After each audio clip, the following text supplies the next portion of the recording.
All right. All done. Well, all out. No cleaning to do. Not too bad. Both sides. You said we might ask Victor to press them out?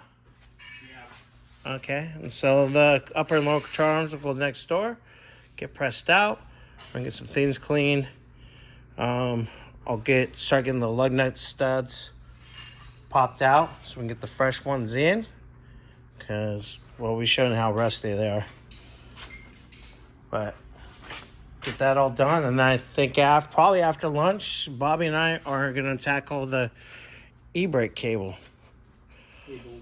Cables. Yeah, cables. We have the whole shebang.